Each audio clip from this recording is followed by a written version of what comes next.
Yeah, I had to walk in today.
That's not good.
Yeah, probably something.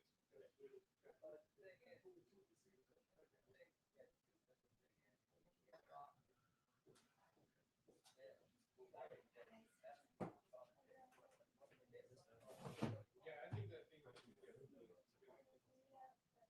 it's nothing food or simple. Oh, yes, exactly. 2 Christians. Oh, yes. I won't be confusing at all. That's lovely. Wait till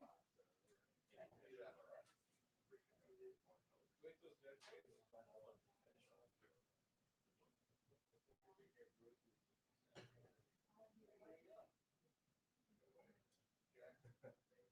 Yeah, I figured even if you can't go there, so it's funny, you still get it and buy it.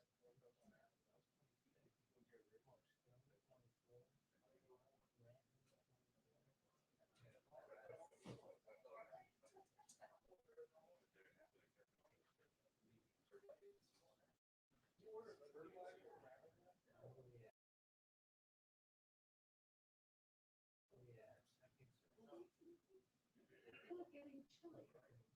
It's so crazy.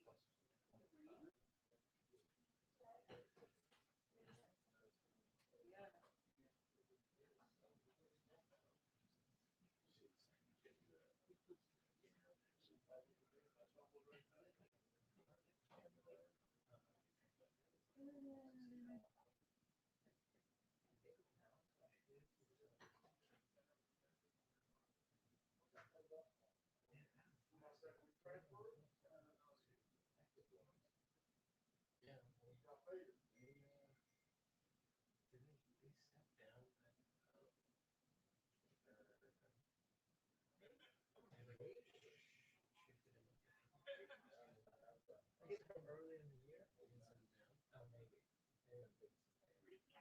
Two-minute warning for the briefing.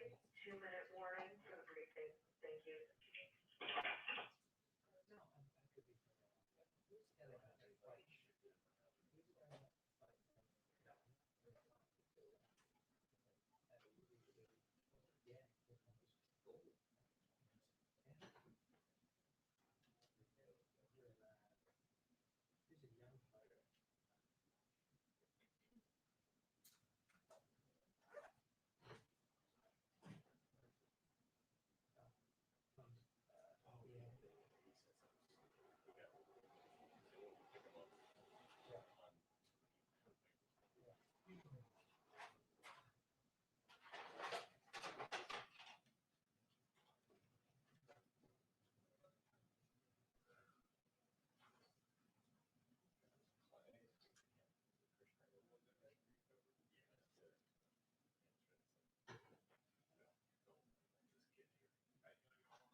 Hi, everyone. Hi, good afternoon. Afternoon. Okay. Today, the president will announce that on Thursday, he expects he will meet his goal of 200 million shots administered in 100 days, or under 100 days, I should say, a goal he doubled after meeting his original goal of 100 million shots by day 58 of his presidency. As the administration, as we work to get even more people vaccinated, President Biden will call on employers across America to do everything they can to help their employees and their communities get vaccinated. That includes a tax credit for small and medium-sized businesses to fully offset the cost of paid leave for employees to get vaccinated and recover from any after effects of vaccination if needed, and a call for employers, large and small, to take additional steps to help get their employees and communities vaccinated. With that, Amar, why don't you kick us off? DOJ announced a pattern or practice investigation today, the Minneapolis PD, in aftermath of the George Floyd killing and verdict. Under current law, it's a high bar for convicting officers of federal civil rights crimes. Does the president think it's time to revisit this aspect of the law? Well, first, as the president alluded to last night in his remarks after the verdict was announced, he believes the bar for convicting officers is far too high. It needs to be changed. He's a strong supporter, as he also conveyed passionately last night, of the George Floyd Justice in Policing Act, which does change the intent standard. Obviously, there is negotiations that need to happen on Capitol Hill, but he believes the bar is too high. And if I could just square that, that includes the federal civil rights aspect of the law as well, or is he speaking more? My understanding is that's also addressed in the bill. And then second, if I could just hit on briefly, he's obviously going to be meeting with world leaders today on the climate summit. What does he say to lay concerns, considering how divided Washington is politically on this issue, that we're actually going to, that this country is going to follow through on what he says today, what he says this week? Well, I think what he's sending, the message he's sending to the country and frankly to the world, is that he feels that the climate crisis we're facing around the world, and certainly in this country as the world's largest emitters, is so significant that within 100 days of his presidency, he's convening the world's largest economies to have a discussion about that. And he is going to put actions in place as well. Obviously, he's put in place a number of executive actions, and we'll have more specifics to announce in the coming days about what targets we are setting here in the United States. And I understand what you're asking me is what happens in 2024, right? Or is that what you're asking me? Well, that's a long time away, but the president has every intention of getting reelected and certainly ensuring that he is implementing policies where addressing our climate crisis, putting Americans back to work, go hand in hand, which is absolutely his desire and his commitment, will be a part of his continuing agenda. Go ahead. Thank you, Jen. You just called on Congress to pass the George Floyd bill. President Biden did, Vice President Harris did the same last night, said it's a key priority. Why should people have confidence that President Biden will be able to win over Republican support for the George Floyd bill when he hasn't been able to do so on his other legislative priorities? Like the American Rescue Plan that he passed into law? He didn't get Republican support for that. He didn't, but he certainly has support from the American people, and about 80% of almost more than 70% of the American people. I will say, Kristen, that look, the president doesn't believe that he alone can pull the George Floyd Policing Act across the finish line. That is going to be up to Congress. And right now there are negotiations that are happening. There are leaders in both sides that are having those discussions. The president obviously advocated, as you alluded to last night in remarks he delivered after the verdict. And we are also have been advocating, our senior leadership has been advocating for this on the Hill, including in direct conversations with members. We're in close touch with the Senate Judiciary Committee, Senate leadership, who are working towards this goal. This encompasses many offices in the White House, including, of course, the president talked about this quite a bit during his meeting with the CBC last week, but also our legislative affairs team, our public engagement team, the Department of the Domestic Policy Council, and their leaders are deeply engaged. And we're also in regular contact with the nation's civil rights leaders who are also advocating for this. But I will also say that there are times, and this is true in diplomacy, but also true in legislating, that we need the best strategy is to provide the space for those conversations to happen privately. And that's part of our objective. I understand you're citing the fact that public polling showed there was bipartisan support for ARP, but in order to get the George Floyd bill passed, you need 60 votes. So I guess the question is, why should people have faith that the president will be able to get 60 votes to get the George Floyd bill passed? Well, I think what I was trying to convey, but let me try again, is that the president alone cannot pass the George Floyd Justice in Policing Act into law. How does he see his role in getting the George Floyd bill passed? Well, his role is to work with leaders in Congress, as he has, being in touch with leaders in Congress in the Senate and House, also having a discussion with members of the Congressional Black Caucus, many of whom are playing important and prominent roles in getting this legislation across the finish line. He's also asked members of his senior team, whether it's the legislative team, Domestic Policy Council, his Office of Public Engagement, to work with outside organizations, civil rights leaders, and others to work together to put pressure on Congress to move forward. He used the opportunity last night to deliver remarks, and I will say, as he's thinking about what his joint session speech looks like next week, he has every intention of using that as an opportunity to elevate this issue and talk about the importance of putting police reform measures in place. As you know, one of the key sticking points is that qualified immunity provision. Is the president willing to compromise on qualified immunity? Would he back a bill that didn't include qualified immunity? Well, again, I think the stage we're in now is that leaders on the Hill need to have discussions among themselves about where they can find agreement. And often those discussions, just like it is the case in diplomacy, the best strategy, the most effective strategy is to allow for space for those conversations to happen privately. Once they come to agreement, and we're certainly hopeful they'll do that, we'll have to take a look at what that looks like. Oh, go ahead. Jen, just to follow up from the other Kristen's line of questioning. Sure. Kristen's in the front row. I know, we were laughing about that. When President Biden spoke with George Floyd's family yesterday, he promised that he would do everything he could to get the George Floyd Justice and Policing Act passed. So would that potentially include supporting getting rid of the filibuster if he can't get the 60 votes needed to pass the Senate?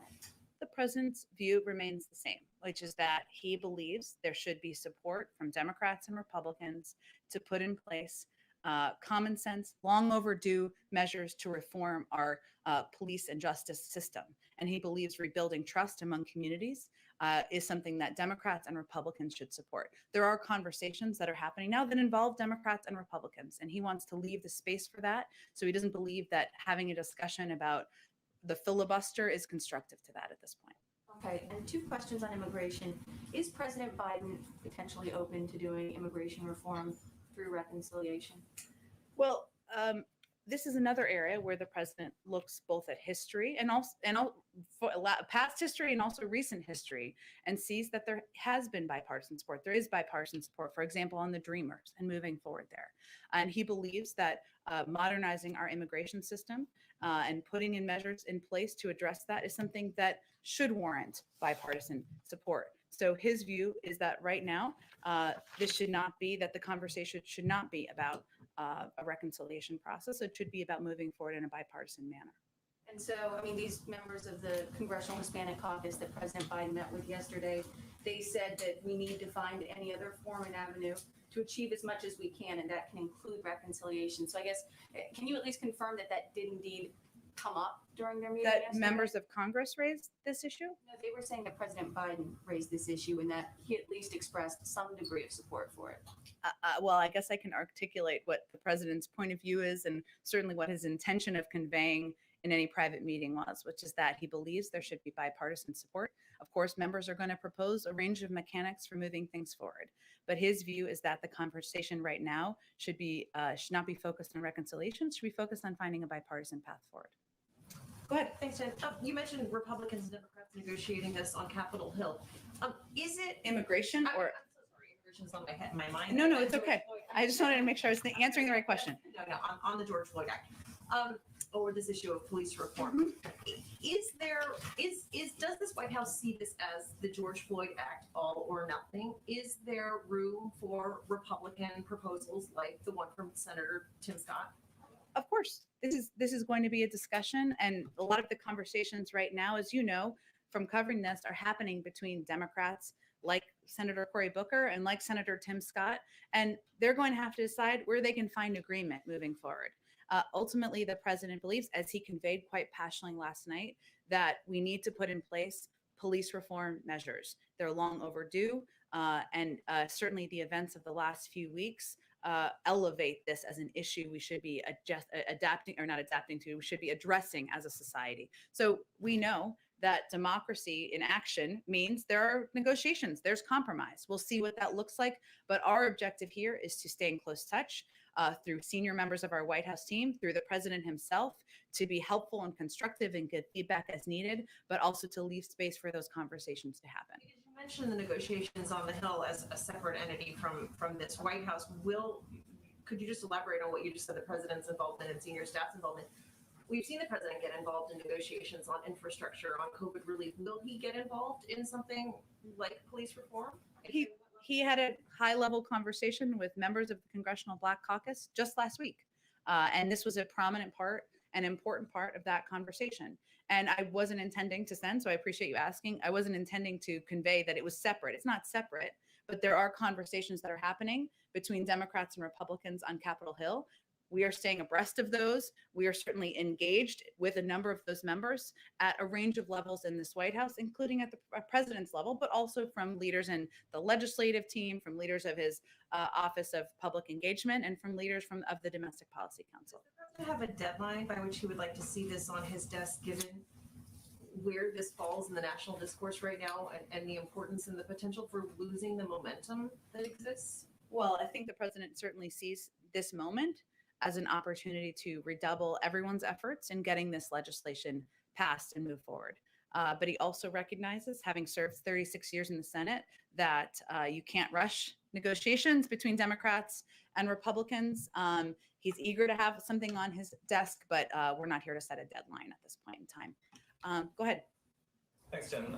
I know we're celebrating 200 million shots today, but there's some indications that, at the very least, rates aren't raising at the same rate as they have been previously in the administration. The rates of vaccination, or sorry, just clarify what you mean. It's being put in arms. And my question is whether you guys see that as just sort of the inevitable blip from J&J coming out of circulation, if it's hitting a wall with, we're now moving towards folks who might be more hesitant to get the vaccine versus folks who already have, if it's just sort of blips in the data, or if you don't, basically, if you don't think that the last few days have been representative of a broader trend. And more broadly, I know that you, or the president's planning to announce this tax break going into effect, but are there other things that you can talk about the administration doing to address hesitancies that now seems to be squarely pivoting away from folks who are eager to get the vaccine and towards folks who are not? Well, first I would say, and you asked a few questions there, so let me see if I can answer all of them. What we've seen, and there was some interesting data that came out over the last couple of days, obviously a lot was happening yesterday, is that we've actually seen a decrease in hesitancy and increase in confidence among many communities. So in some polling that was put out just yesterday, 40% of respondents said they were more likely to get the COVID-19 vaccine than they were a month ago. And a full, in terms of conservatives' confidence in vaccine, again, this is a poll, so it's not perfect, but it was interesting data. A full 71% of Trump voters said they have either received at least one dose of a vaccine or definitely or probably will, up from 59% in an earlier poll conducted just 1 month ago. So what we're trying to address, to answer another one of your questions, is what we see as the issues, the barriers to getting the majority of the American people vaccinated. And one of those barriers is access. And so what the announcement today is intended to do is address one of those barriers to access, which is people of not through a political prism, but many people who have not yet been vaccinated are concerned they can't take a day off of work. They don't have additional paid leave. And so we're trying to address that barrier, reduce that barrier as one that is preventing access. I will say that the reason we're at this point, where we are getting to a point which we always knew we would reach, where we have greater supply, we will at a point get to a point where we have greater supply than we have demand, is because only in some regions of the country, I should say, as you know, not everywhere, is because we work quickly to increase supply and provide thousands of easy and convenient locations for people to get vaccinated. So, in the last few weeks, we've sent out more than 115 million doses. But what we're trying to do now is address what we see as the barrier. So I mentioned the tax cut, of course, trying to help businesses. We're providing technical assistance to states. Again, we're relying on local voices and local doctors to provide the best information, which every set of data we've seen, and even from some news organizations, show that those are the most trusted messengers. We've allocated $3 billion for states. We're ramping up targeted media efforts. We're also, along with the CDC, we're working to help states expand vaccine distribution to primary care physicians, where many people are very much trusted local doctors. So yes, we will continue to assess and look for ways to increase access and get it out to more communities. And both the Washington Post and the New York Times last night had pretty detailed reports about the refugee issue. They suggest that the president himself overruled national security experts on his team and Secretary of State Blinken. You've sort of maintained that there was never a policy change at all, but is it fair to say at this point that the president changed his mind from the 62,500 number and then changed his mind again once he saw the sort of outrage and blowback from Democrats and refugee groups? Well, I can say that we have every intention of putting out an increased cap, and we hope to do that soon in advance of May 15th.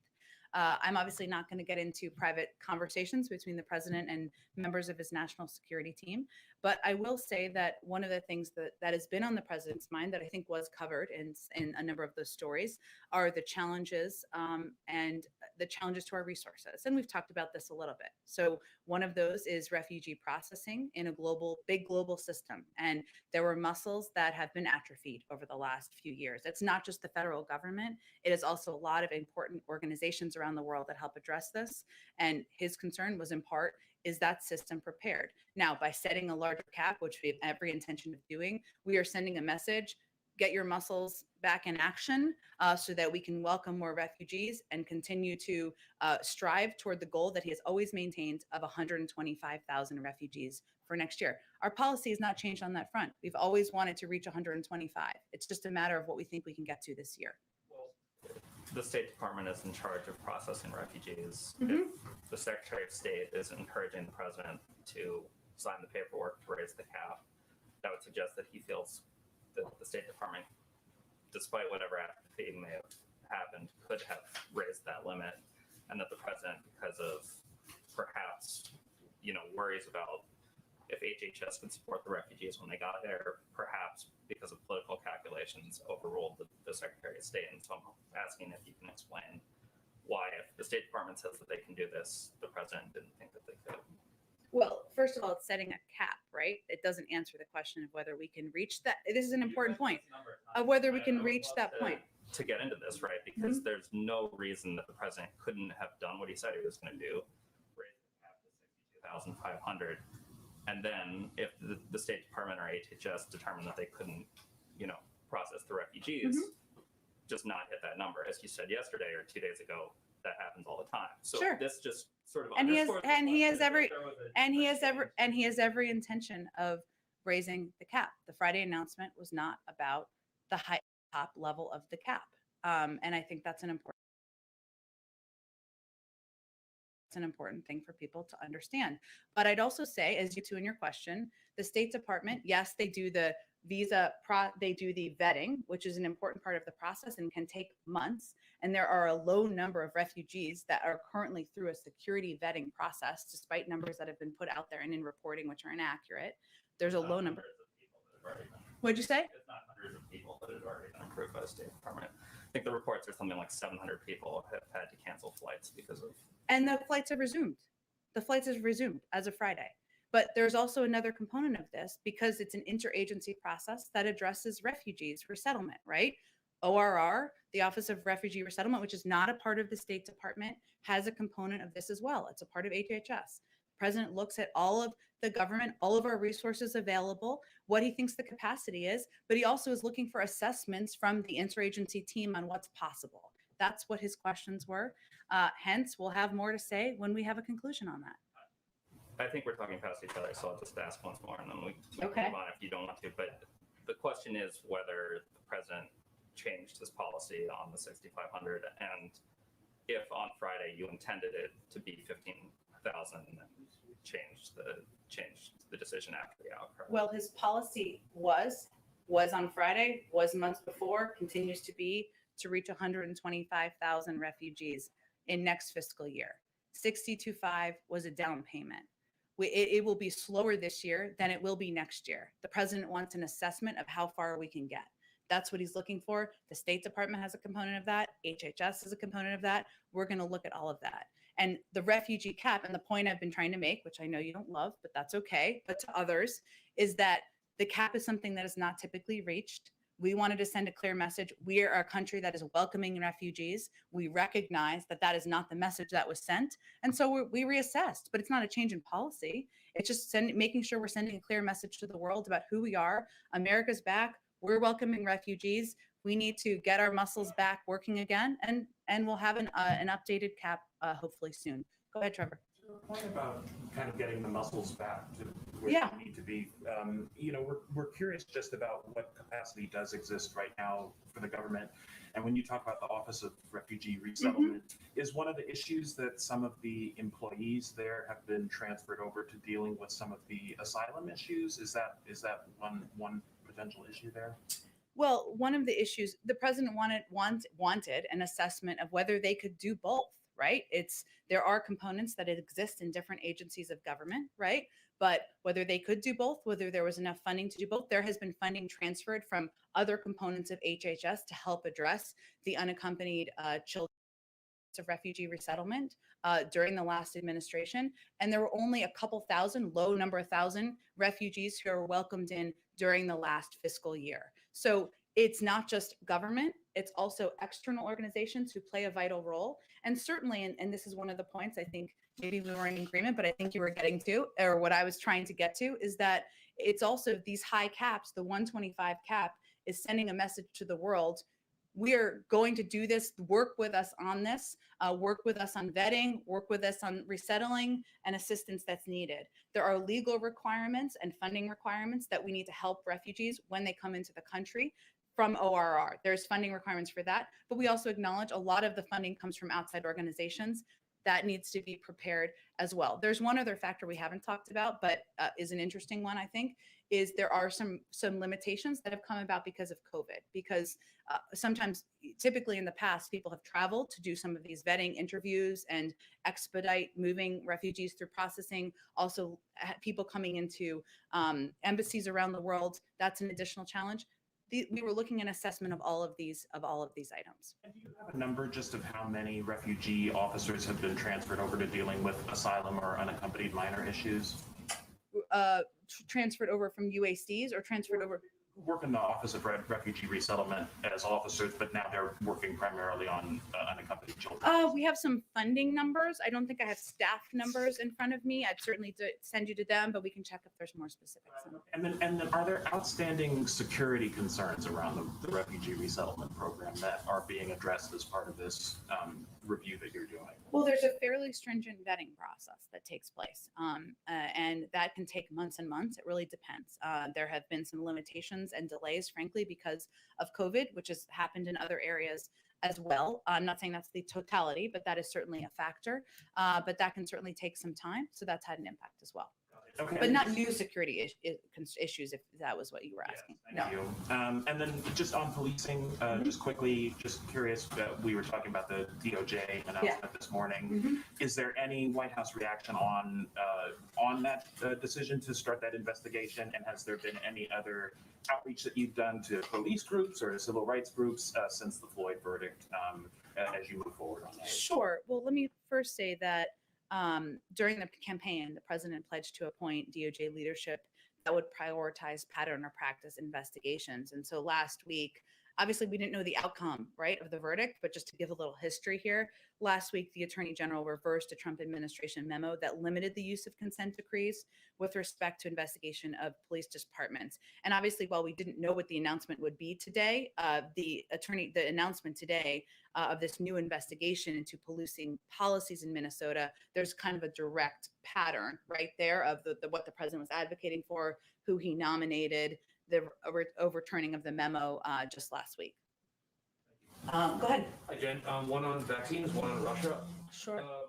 What does the Biden administration consider to be vaccine discrimination? Should public or private spaces be allowed to exclude people who opt out of getting the COVID-19 vaccine?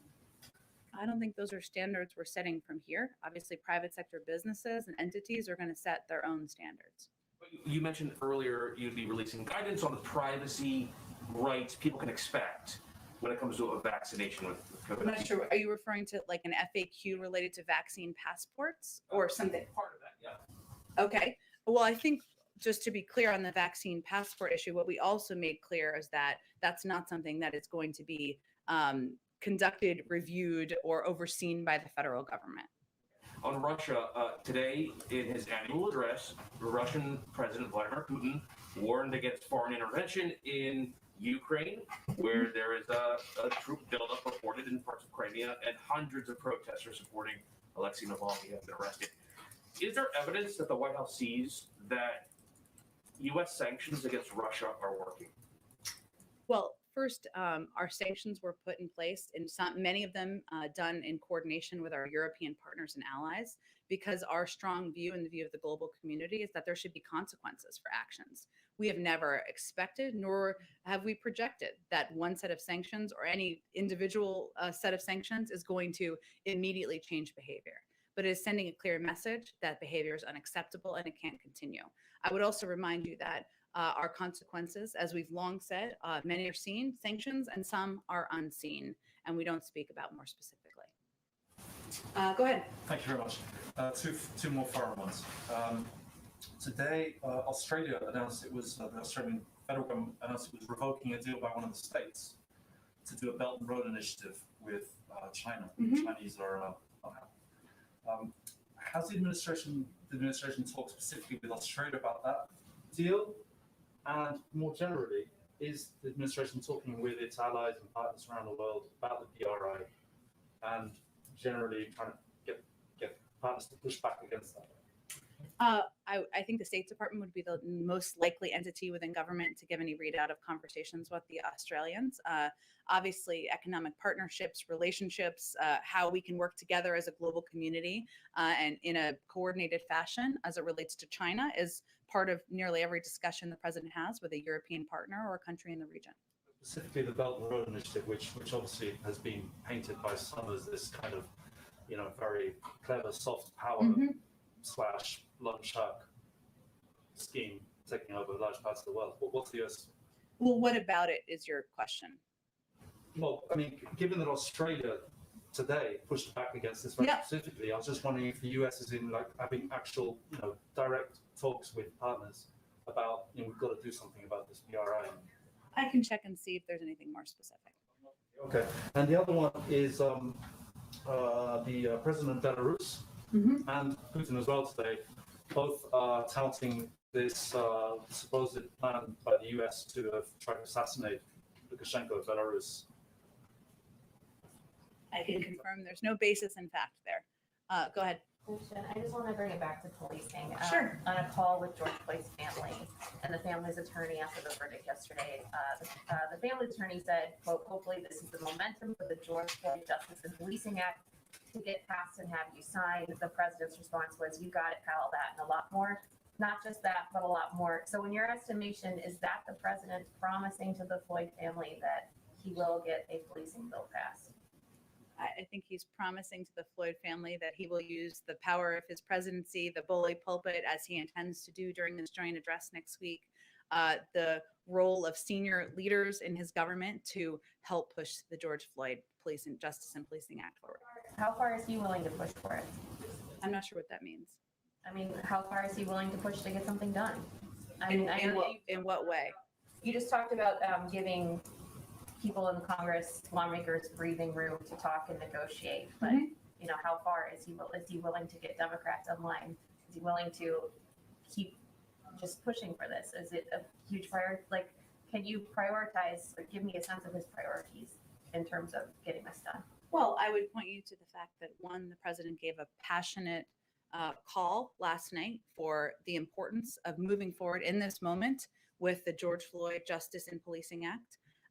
It is on his mind as he is working with his team and all of us to draft his joint session speech, which is one of the highest profile moments any president has in the first year of their presidency. He has worked and has had discussions with leaders and members of Congress about moving forward on the George Floyd Justice and Policing Act, including as recently as his meeting with the Congressional Black Caucus last week. And he has asked prominent leading members of his administration to remain closely involved and engaged in this effort as it moves forward. So I'd say it's absolutely a priority on his mind, and he feels this is a moment where there should be momentum for action. One on Putin, who today did have some aggressive language for Western nations that would, interfere in Russia's affairs. He said that Russia's response would be asymmetric, fast, and tough if forced to defend its interests. I'm just wondering broadly, and the Russians have also expressed skepticism that sanctions could do anything to box them into to having a summit between Putin and the president. Can you give us any update on how Putin's words today and his posture could affect any plans for a summit between the two? Well, we've been clear that we desire a relationship with Russia that is stable and predictable, and we don't think it needs to continue to be on a negative trajectory. The sanctions were not meant to entice anyone to attend a summit. That would be a strange strategy. It was meant to put in place consequences for the actions that were completely unacceptable in our eyes and the eyes of the global community. At the same time, while we put those consequences in place, the president was sending a clear message to President Putin on his call that he believes we can have this is an opportunity to have a discussion about areas where we think there's an opportunity to work together on, whether that is nuclear non-proliferation, as we did with the continuation, the extension of the New START treaty, or the Iran nuclear deal, and also have discussions about areas where we disagree. Obviously, it requires all parties having an agreement that we're going to have a meeting, and we issued that invitation. We're continuing to have discussions at a high level, as is evidenced by the National Security Advisor's conversation with his counterpart earlier this week. Go ahead. I'll come back to it. I just want to get to the effort. Go ahead. Thank you, Jenna. A quick follow-up question on something you were asked yesterday, and then a second somewhat related question. Okay. Regarding yesterday, I feel like you didn't give quite a firm answer, and I wanted to try again. Okay. You were asked whether President Biden will honor his Democratic primary campaign pledge to release, quote, everyone in prison for marijuana. People are skeptical that he will. President Biden is personally responsible for sending some people to prison for life for marijuana under his 1994 crime bill, and Vice President Kamala Harris oversaw 1,900 marijuana convictions in San Francisco District Attorney. So will President Biden honor his commitment to release everyone in prison for marijuana? Well, I think what I did yesterday is reiterate what his position on marijuana was, decriminalizing, rescheduling, and certainly legalizing medical marijuana. What you're asking me is a legal question, and now we're in government, and so I had to follow up with our legal team, and I don't have any additional information quite yet. Regarding rescheduling, that wouldn't necessarily release anyone from prison. Schedule 2 has fentanyl and cocaine. You can't. That's right. It addresses things moving forward, though, which is important and important to many advocates. Should people in prison for marijuana who are asking President Biden to honor his pledge to release them, should they expect to be released, or are they going to serve life in prison for marijuana? Well, again, I think I've stated very clearly what the president's position is. What you're asking me is a legal question. I'd point you to the Department of Justice, and if there's anything more we can provide from here, I'm happy to provide it. Second question, President Biden yesterday, responding to the George Floyd case verdict, said that George Floyd's death, quote, ripped the blinders off for the whole world to see the systemic racism in the United States. But he's an architect of multiple federal laws in the 1980s and 90s that disproportionately jailed Black people and contributed to what many people see as systemic racism. Activist Cornel West said that Biden was, quote, one of the core architects of mass incarceration, and that, quote, I think Biden is going to have to take responsibility and acknowledge the contribution he made to mass incarceration. To what extent does President Biden acknowledge his own role in systemic racism, and how does that inform his current policy positions? Well, I would say that one of the president's core objectives is addressing racial injustice in this country, not just through his rhetoric, but through his actions. And what anyone should look to is his advocacy for passing the George Floyd Justice and Policing Act, for nominating leaders to the Department of Justice to address long, outdated policies, and to ask his leadership team here in the White House to prioritize these issues in his presidency, which is current and today and not from 30 years ago. I believe it's important to accept his own culpability. I think I've answered your question. Go ahead. Questions. You kind of touched on the first one, but Vladimir Putin today criticized the West by saying that all provocateurs will regret it more than ever. He compared European countries with jackals who, quote unquote, howl to their shirt on, but did not name specific names or countries. Does the U.S. take it personally?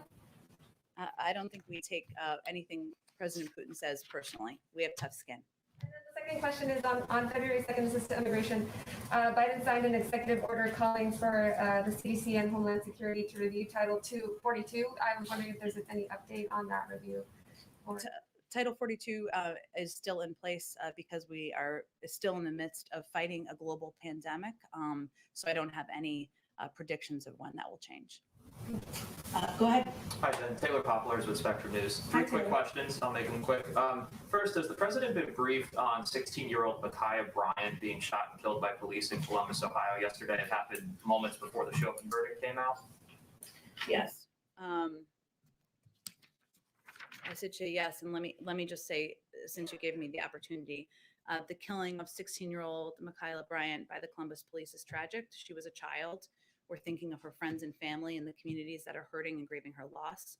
We know that police violence disproportionately impacts Black and Latino people and communities, and that Black women and girls, like Black men and boys, experience higher rates of police violence. We also know that there are particular vulnerabilities that children in foster care like Micaiah face. And her death came, as you noted, just as America was hopeful of a step forward after the traumatic and exhausting trial of Derek Chauvin and the verdict that was reached.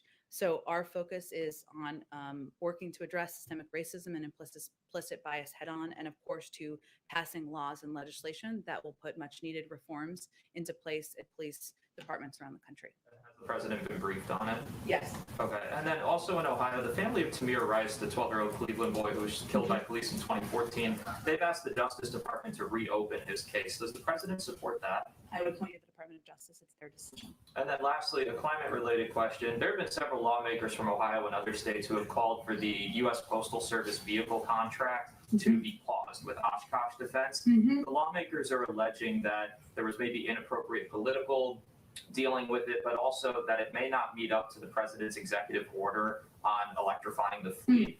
Okay. Is the White House concerned about that? Do you agree with a pause and investigation? I'll have to check on that. It's an interesting question. So just to understand it, it is about a contract that a company has that may or may not meet the electric fleet objectives in the executive order. Yeah, and the Postal Service has said they'll at least be able to electrify 10%, but obviously the president has wanted to electrify the whole fleet. Yes. Okay. Let me check on that for you.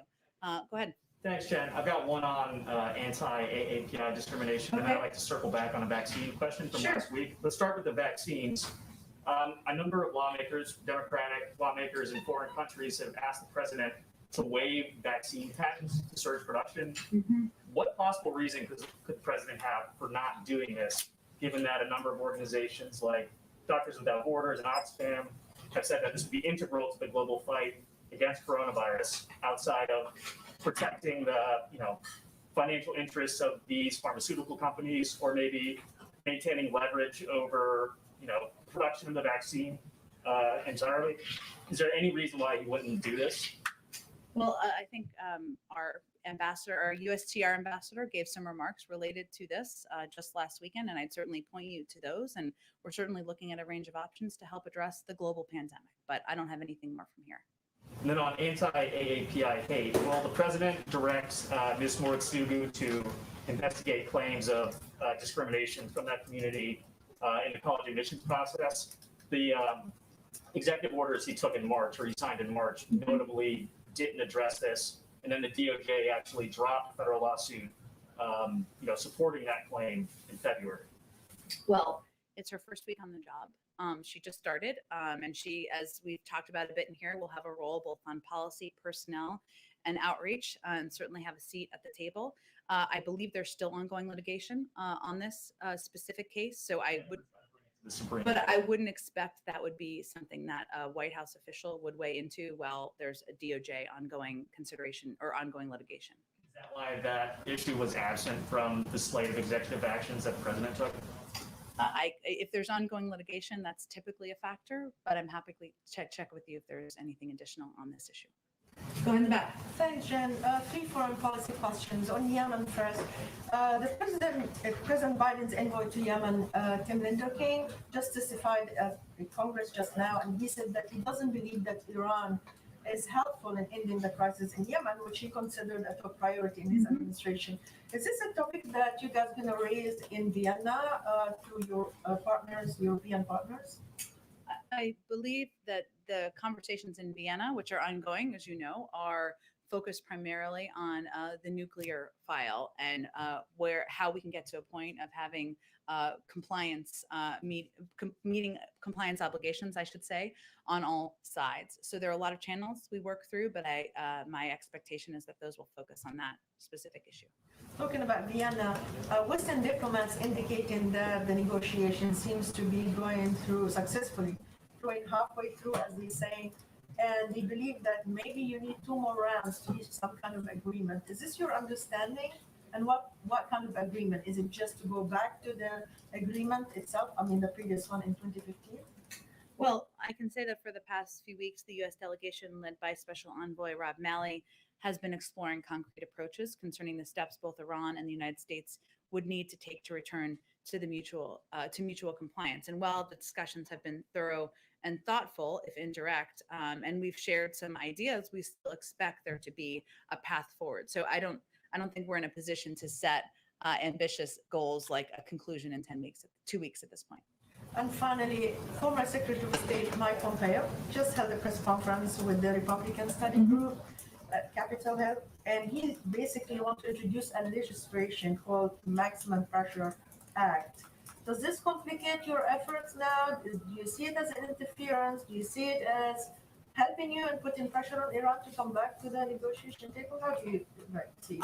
Well, I don't clearly have all the details yet on what the legislation is he's proposing, but I would say, broadly speaking, our view is that diplomacy should be in the lead, that the former administration pulled out of the Iran deal, which led us to a point where we had far less visibility into what was happening on the ground in Iran.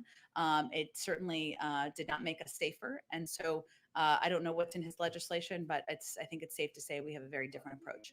Lifting the sanctions, basically. He would be opposed to lifting the sanctions. I don't think we've indicated we're moving toward that, but we're having a discussion about how to meet compliance obligations on all sides. And we certainly believe that moving towards a diplomatic path forward is in the interest of the United States and the global community. Thank you. Go ahead. Saturday is the Armenian Genocide Remembrance Day. Adam Schiff and a group of about 100 bipartisan lawmakers sent a letter to the president today asking him to follow through on his commitment that he made as a candidate. Will the president be following through on his commitment, and will it be coming by Saturday with the latest remembrance? Sure. I expect we will have more to say about Remembrance Day on Saturday, but I don't have anything to get ahead of that at this point in time. Okay. Thank you, everyone.